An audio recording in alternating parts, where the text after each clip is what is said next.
Hello बच्चों, आज हम क्लास 8th के इंग्लिश हनीड्यू बुक का chapter 9 the great stone face करने जा रहे हैं। बच्चों, ये जो स्टोरी है ये दो पार्ट्स में डिवाइडेड है, the great stone face 1 and 2। तो बच्चों, ये जो सेकंड पार्ट है वो आपको चैप्टर 10 में पढ़ने को मिलेगा। ये जो वीडियो है ये इस चैप्टर का एक शॉर्ट समरी वीडियो है। अगर आपको डिटेल्ड में चैप्टर अच्छे से पढ़ना है तो आप हमारे चैनल की प्लेलिस्ट में जाकर के एक डिटेल्ड वीडियो पहले से अपलोडेड है, उसे देख सकते हैं।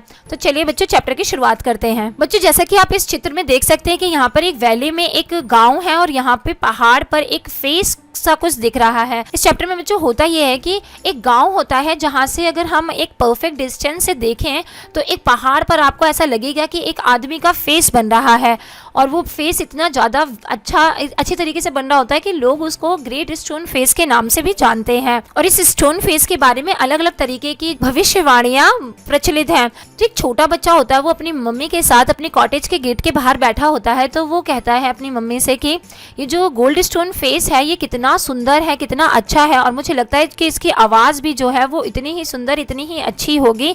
अगर मुझे कोई ऐसा इंसान मिल जाए जो कि इसकी तरह दिखता है तो मैं तो उससे प्यार करने लगूंगा। तो उसकी मम्मी उसको एक बचपन में जो उन्होंने एक भविष्यवाणी के बारे में सुना था वो बताती हैं। वो कहती हैं कि ये लोगों का ऐसा मानना है कि एक दिन एक इंसान जन्म लेगा जो कि बहुत ही अच्छे कर्म करेगा और बहुत ही अच्छा इंसान होगा, एक परफेक्ट एग्जाम्पल होगा अच्छे ह्यूमन बीइंग होने का।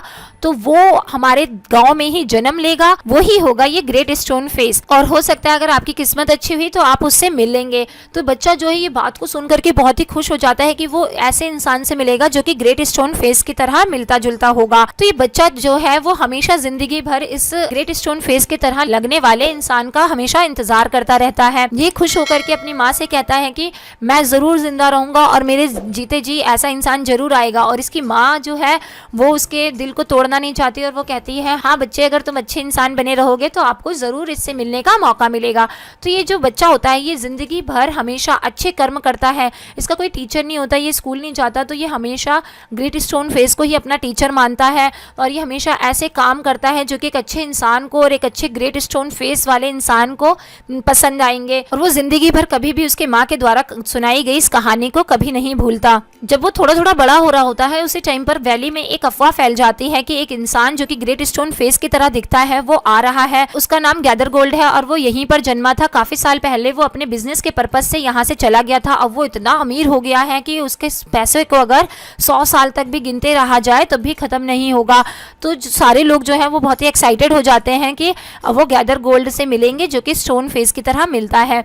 तो एक दिन जब अर्नेस्ट जो है वो बैठ करके ग्रेट स्टोन फेस को निहार रहा होता है, क्योंकि ये बचपन से उसका फेवरेट काम होता है ग्रेट स्टोन फेस को निहारना, तभी लोगों की आवाज आती है कि गैदर गोल्ड जो है वो फाइनली हमारी वैली में आ गया है और भविष्यवाणी आज इतने सालों बाद फाइनली पूरी हो गई है। और सारे लोग चिल्ला रहे होते हैं कि ये तो बिल्कुल ग्रेट स्टोन फेस की तरह लगता है, बिल्कुल ही ग्रेट स्टोन फेस का एकदम हूबहू कॉपी है। जब अर्नेस्ट उसकी तरफ देखता है तो अर्नेस्ट एकदम हैरान हो जाता है कि लोग खामोखा ऐसा क्यों बोल रहे हैं, ये तो बिल्कुल भी उसकी तरह दिखता ही नहीं है। और अर्नेस्ट इस बात से दुखी हो जाता है क्योंकि उसे लग रहा था कि जो मैं बचपन से जिसका इंतजार कर रहा हूँ फाइनली वो मुझसे मिलने वाला है। लेकिन क्योंकि गैदर गोल्ड उसको बिल्कुल भी ग्रेट स्टोन फेस की तरह नहीं लग रहा होता तो फिर वो दुखी हो जाता है और वो अपने काम पर वापस लौट जाता है। वो हमेशा ही अच्छे काम, हमेशा अच्छे कर्म करता रहता है। लोगों को उसका ये पत्थर को ताड़ने का जो काम था वो बहुत ही मूर्खतापूर्ण लगता है, लेकिन लोगों को साथ में ये भी लगता है कि इससे किसी की हानि नहीं है। अर्नेस्ट, उस बच्चे का नाम अर्नेस्ट होता है, वो बहुत ही मेहनती और बहुत ही दयालु और बहुत ही अच्छा पड़ोसी वाले उसमें गुण हैं, बहुत ही अच्छा इंसान है। तो लोग उसके इस मूर्खतापूर्ण हरकत को कि वो गोल्ड स्टोन फेस को दिन रात ताड़ता रहता है, इसको इग्नोर करते रहते हैं। एक दिन वो जो गैदर गोल्ड होता है वो फाइनली मर जाता है और उसके मरने से पहले ही उसकी जितनी संपत्ति होती है वो भी खत्म हो गई होती है। वो मतलब उसके कर्म जो थे वो इतने अच्छे नहीं थे, उसके जो पैसे थे वो भी सारे खत्म हो गए थे। तो फिर लोगों को धीरे धीरे विश्वास हो जाता है कि नहीं नहीं, गैदर गोल्ड तो बिल्कुल भी ग्रेट स्टोन फेस की तरह नहीं था।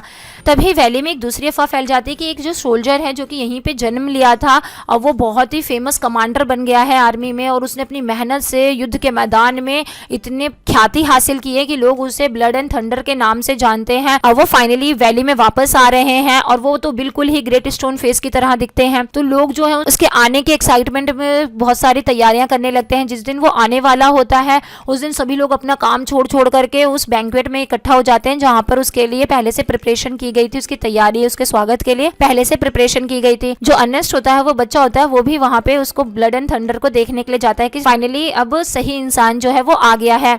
और जब वो सोल्जर वहाँ पे अराइव होता है तो फिर सारे लोग खुशी से चिल्लाने लगते हैं कि हाँ हाँ ये तो बिल्कुल उन्हीं की तरह दिखता है और दिखेगा भी क्यों नहीं, ये तो बहुत ही ब्रेव है, बहुत ही महान है और इसने बहुत ही अच्छा काम किया है जो कि किसी ने नहीं किया, ऐसा है ये व्यक्ति, तो हाँ ये बिल्कुल ग्रेट स्टोन फेस की तरह दिखता है। अर्नेस्ट वहाँ पे खड़ा खड़ा सब कुछ सुन रहा होता है, लेकिन उसे तो बिल्कुल भी वो ग्रेट स्टोन फेस की तरह नहीं लग रहा होता। तो अर्नेस्ट जो है मन में दुखी हो जाता है और वहाँ से जाने लगता है।